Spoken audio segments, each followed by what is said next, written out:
Hi everyone. For the past 8 years, I've been working on a book about the history of anarchism.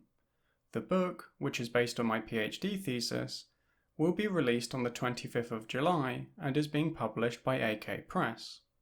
It's called Means and Ends: The Revolutionary Practice of Anarchism in Europe and the United States.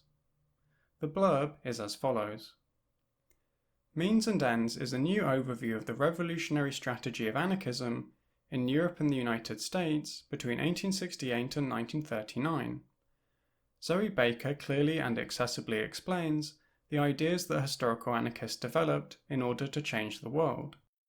This includes their views on direct action, revolution, organization, state socialism, reforms, and trade unions. Throughout, she demonstrates that the reasons anarchists gave for supporting or opposing particular strategies were grounded in a theoretical framework, a theory of practice, which maintained that, as people engage in activity, they simultaneously change the world and themselves. This theoretical framework was the foundation for the anarchist commitment to the unity of means and ends. The means that revolutionaries propose to achieve social change have to involve forms of activity which transform people into individuals who are capable of, and driven to, both overthrow capitalism and the state, and build a free society. The consistent heart of anarchism was the idea that anarchist ends can only be achieved through anarchist means. Cutting through misconceptions and historical inaccuracies, Baker draws upon a vast assortment of examples to show how this simple premise underpinned anarchist attempts to put theory into action. I deliberately wrote the book so that it can serve two main functions. It's written very clearly so that it can act as an accessible introduction to anarchism, but also goes into so much detail that anarchist history nerds will also get a lot out of reading it. The reason why I wrote the book is that I didn't think there was a good overview of anarchist ideas in English. There are a lot of excellent history books about specific movements or people, but these tend to focus on the lives and actions of anarchists rather than their ideas. Historians are good at explaining what happened in the past or constructing a narrative from primary sources, but because they don't have a background in philosophy, they generally don't explain the ideas in a systematic and rigorous way.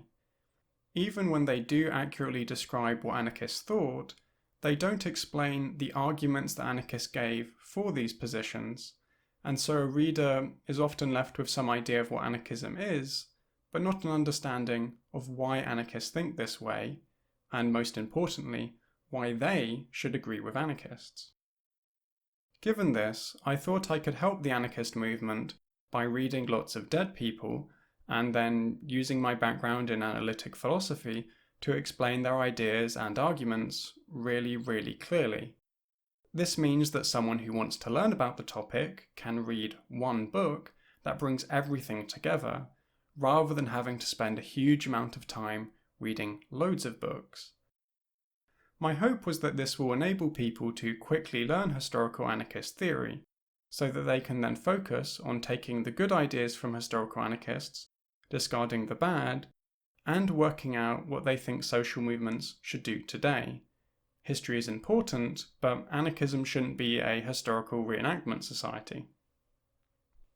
I also thought it was important to not talk about the ideas of dead anarchists as if they were produced by academics in a seminar room having an abstract debate about concepts. I wanted to not only explain what anarchists thought and what their arguments were, but also contextualize their ideas within the history of class struggle and the anarchist movement itself.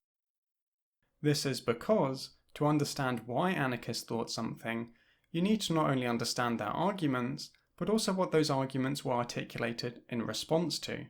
So, for example, some historical anarchists rejected building formal organizations and thought anarchists should only organize via networks of small affinity groups. One of the main reasons why they thought this is because they were experiencing a lot of state repression and wanted to organize in a manner that made it harder for the state to infiltrate the movement, and meant that if a spy did infiltrate an anarchist group, the group they infiltrated was really small, and so this limited the amount of damage that they could do. A modern person who lacks that context could read a historical anarchist text and as a result misunderstand it or not fully appreciate what it is saying. My job as a historian is to establish that context so that the ideas of dead people can be understood and evaluated on their own terms. I can't wait for everyone to finally be able to read my book.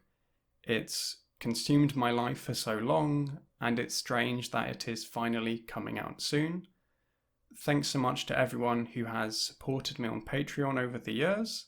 I never would have been able to finish the book without your help, and I'm extremely grateful. Sorry for the lack of videos lately.